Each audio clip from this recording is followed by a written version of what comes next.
Hello, everyone. Welcome back to my practice test questions and answers video for the X-ray or radiography registry review. Thank you all if you watched my last video, Anatomy Part 2. Thank you all for giving the video a thumbs up. And then I got a lot of comments saying to make the fluoroscopy video. So that's why I made this one. So thank you all so much. If you enjoyed this video, could you please like, share, and subscribe? Also comment below which other video you would like for me to make. More physics, more anatomy, more patient care. So just let me know in the comment box. And this is just what I like to put at the beginning of my video just to refresh you all. If you are taking the ARRT registry for radiography, this is what the outline look for as far as how many questions will be in each category. So we're still at the bottom focusing on procedures, which is 66 questions. So this is the bulk of the test. So make sure you know things relating to your anatomy, the centering point, how to label it, the functions of different organs, things like that. So if you have any questions about that, let me know, okay? All right, so if you are new to my practice test questions and answers video, what I like to do is I like to read the question, the answer choices. I give you just a little time to think about the answers and then I give you the answer. So if I'm going too fast, could you please just pause the video or rewind it? And if the audio is bothering you, you can always just turn it down or just mute the audio. Other than that, we'll get into the questions. Question 1. Which procedure is shown in this image? A. Barium enema. B. Esophagram. C. Small bowel series. Or D. Upper GI.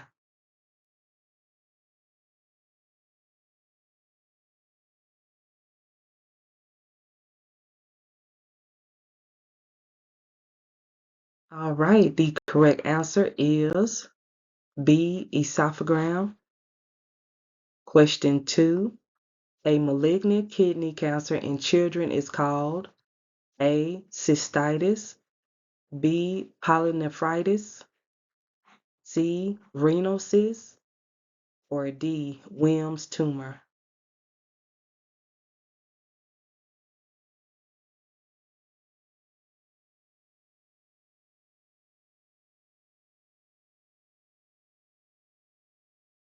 All right, the correct answer is Wilms tumor. So just make sure you know what is a cystitis, what is polynephritis. So when you know what the difference is, you're able to pick out the correct answer and incorrect answer better. Question 3. Which anatomy structure is the arrow pointing to? A. Renal calyces. B. Renal pelvis. C. Pelvic ureter. D. Urinary bladder.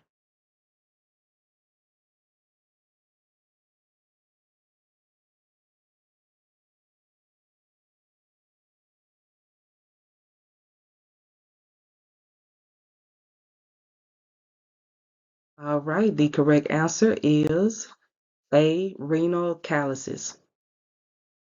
Question 4. Which anatomy structure is the arrow pointing to? A. Renal calyces. B. Renal pelvis. C. Pelvic ureter. Or D. Urinary bladder.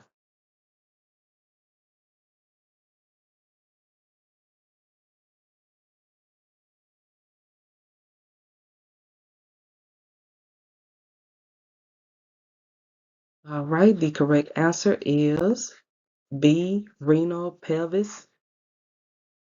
Question 5. Post-void images are obtained after an intravenous urography to A. Make sure that the contrast is out of the bladder.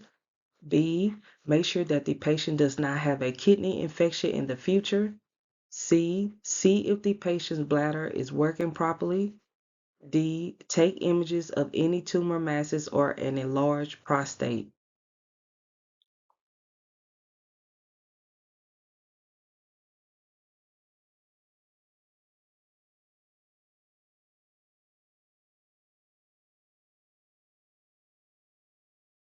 All right, the correct answer is D. Take images of any tumor masses or any large prostate.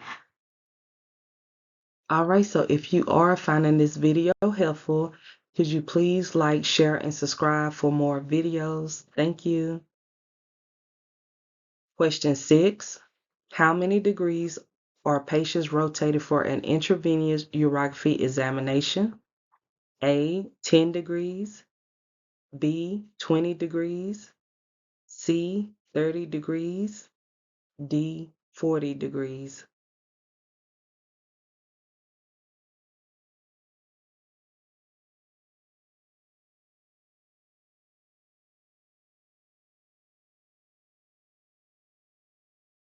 All right, the correct answer is C. 30 degrees.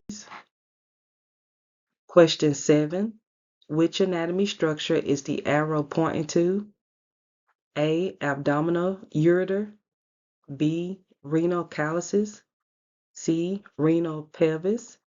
D. Urinary bladder.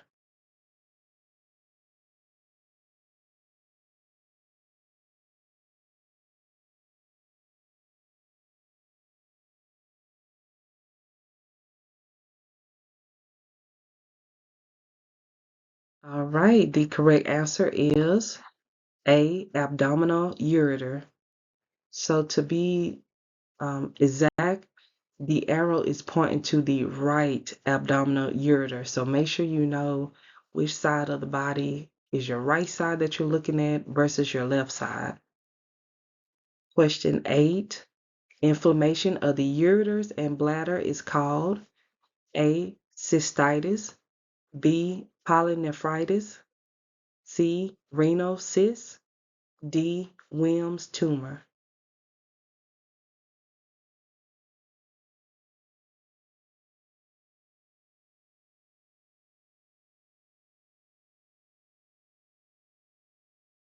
All right, the correct answer is A. Cystitis. Question 9. Which procedure is shown in this image? A. Barium enema.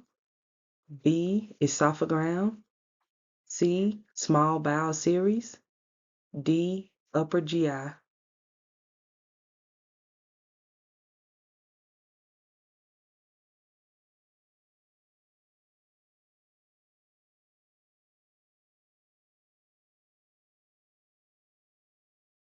All right, the correct answer is D. Upper GI. Question 10. Which procedure is shown in this image? A. Barium enema. B. Small bowel series. C. Upper GI. D. Urogram.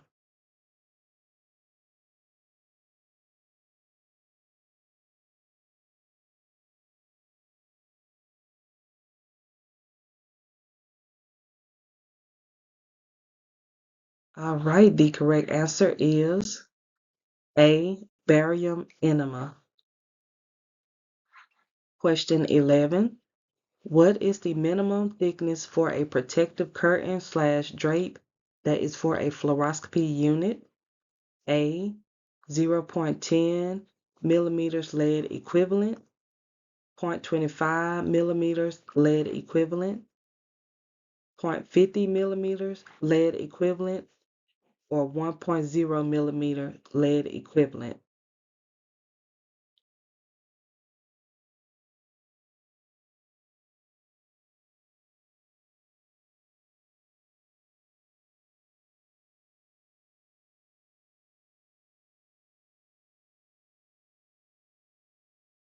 All right, the correct answer is B. 0.25 millimeters lead equivalent. Question 12. Which of the following converts the electron energy to light energy for viewing purposes? A. Electrostatic lenses. B. Image intensifier tube. C. Output phosphor. D. Photocathode.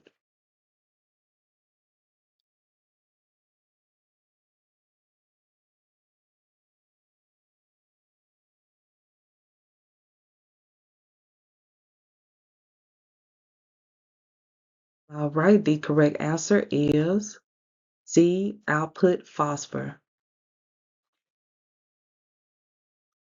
Question 13.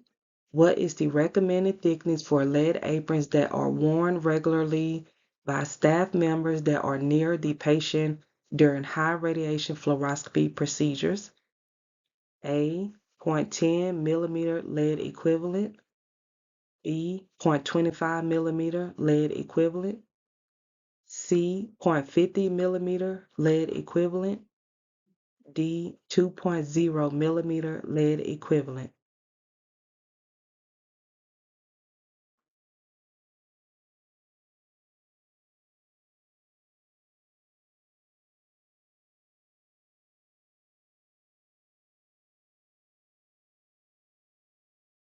All right, the correct answer is C, 0.50 millimeter lead equivalent.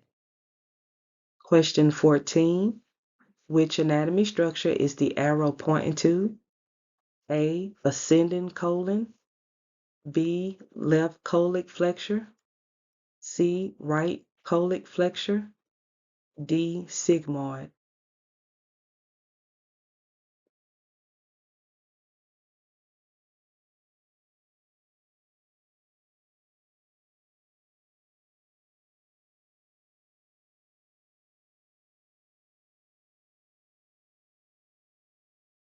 All right, the correct answer is B, left colic flexure. Question 15. Which of the following is the primary source of radiation exposure to the radiographer during a fluoroscopy procedure? A, the image intensifier. B, the fluoroscopy tube. C, the patient. D, the X-ray tube.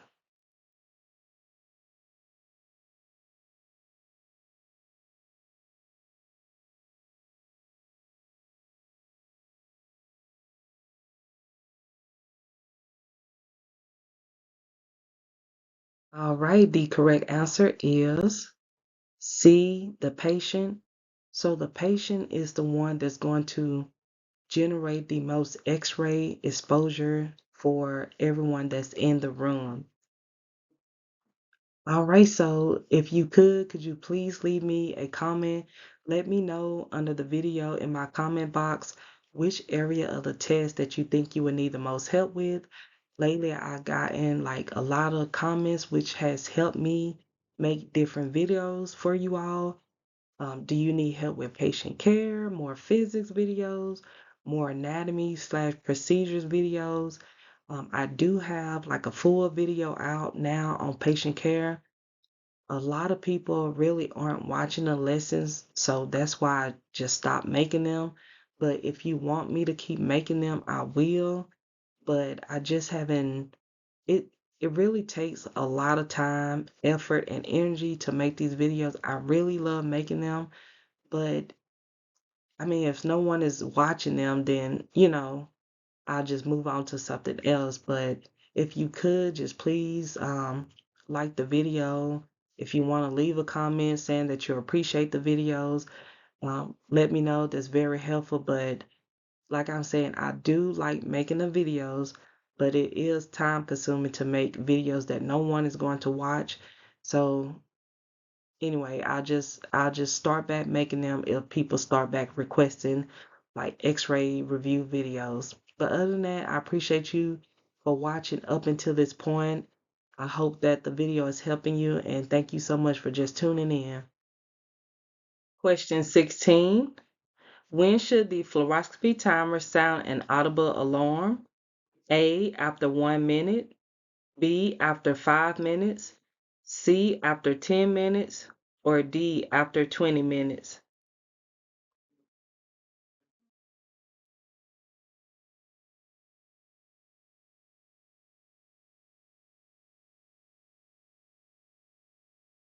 All right, the correct answer is B, after 5 minutes. So the fluoroscopy cumulative timer must sound an audible alarm after 5 minutes to remind the operator of the beam on time. Question 17. Which anatomy structure is the arrow pointing to? A. Ascending colon. B. Descending colon. C. Right colic flexure. D. Sigmoid.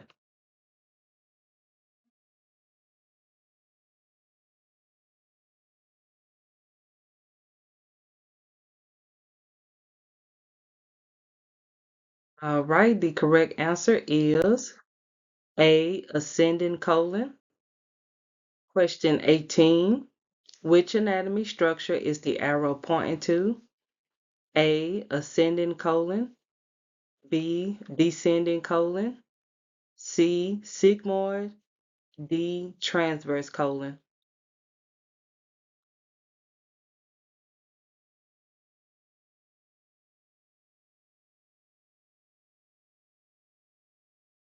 All right, the correct answer is D. Transverse colon. Question 19. The photocathode A. Converts light energy to electron energy. B. Converts X-ray energy to light energy. C. Converts electron energy to light energy for view. Or D. Converts X-ray energy to sound energy.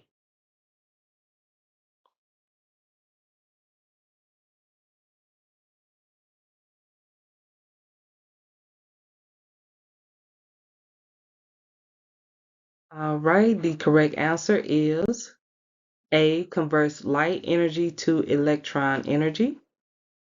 Question 20.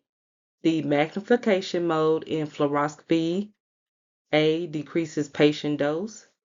B. Decreases resolution. C. Increases patient dose. D. No effect on patient dose.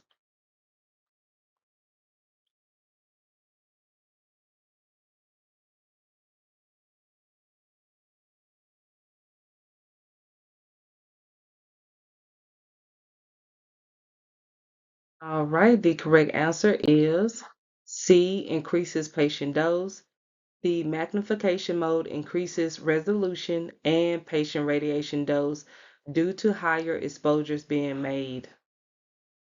All right, so if you could, just leave me a comment. Let me know if you made it this far in the video.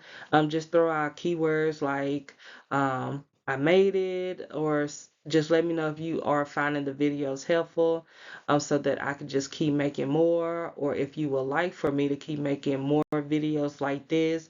I'm not sure how you all are learning the best. I'm not sure if the just review lesson video is helping you out, or if the practice test questions is helping you out. So it's just helpful to know. So thank you so much for watching up until this point.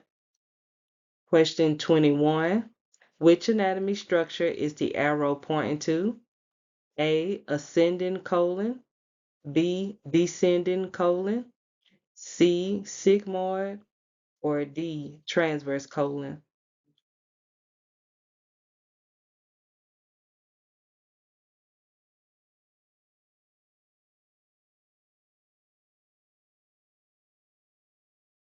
All right, the correct answer is B. Descending colon.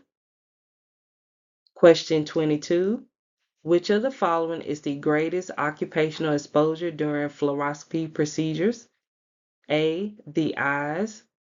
B. The gonads. C. The hands. D. The thyroid.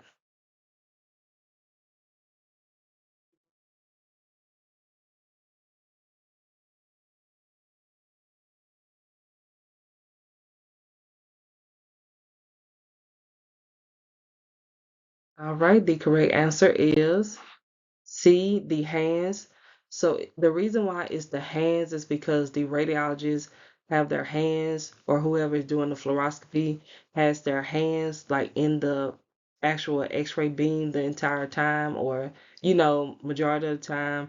So the radiologists are at the most at risk since they are the closest to the scatter field.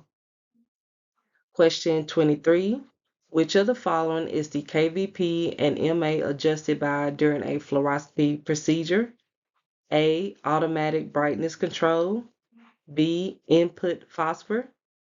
C, magnification gain, D, magnification gain.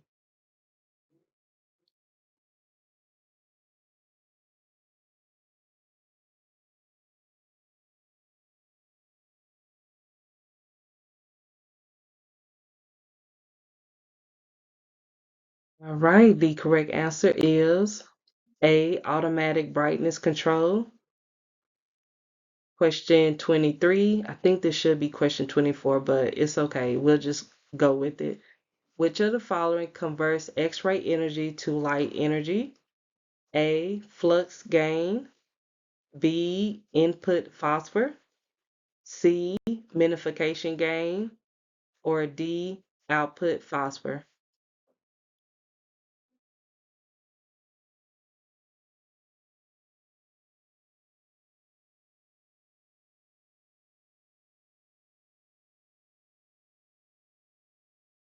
All right, the correct answer is B, input phosphor.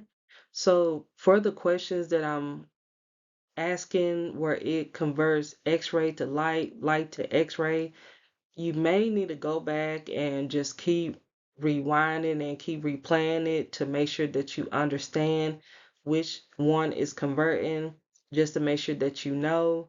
If you already know the answer, that's perfect. But if you don't understand, you need to keep going back and reading the questions and then seeing why it's the answer, because it can get kind of tricky when it say which one is converting X-ray to light or which one converts light to X-ray. So you have to make sure that you know it. And then, I mixed up the questions because I got mixed up anyway. That's just a bonus question for you all. Question 24. Which anatomy structure is the arrow pointing to? A, abdominal ureter. B, pelvic ureter. C, renal calyces. D, renal pelvis.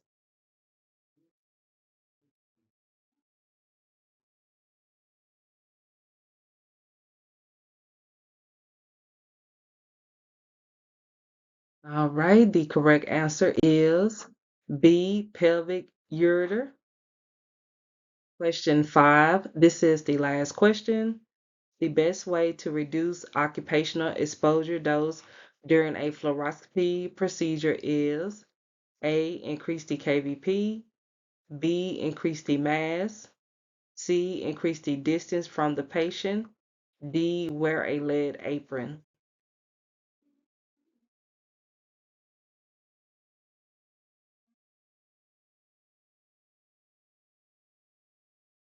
All right, the correct answer is C, increase the distance from the patient. Increasing the distance from the patient is the most effective way of reducing occupational dose during your fluoro procedures because of the inverse square law method. So that's another thing you have to make sure that you know for the exam is the inverse square law method. All right, so thank you all so much for watching. If you want to, you can click on the playlist video that I have on the screen right here. Once you click on it, it'll take you to all of my radiography X-ray registry review videos. So just click on that playlist, scroll up or scroll down until you get to the video that you're looking for. If you don't see a video that you're looking for, just leave a comment and I can work on just trying to make one for it. But anyway, please like, share, and subscribe. Thank you all so much for watching, and I will see you all in the next video. Bye.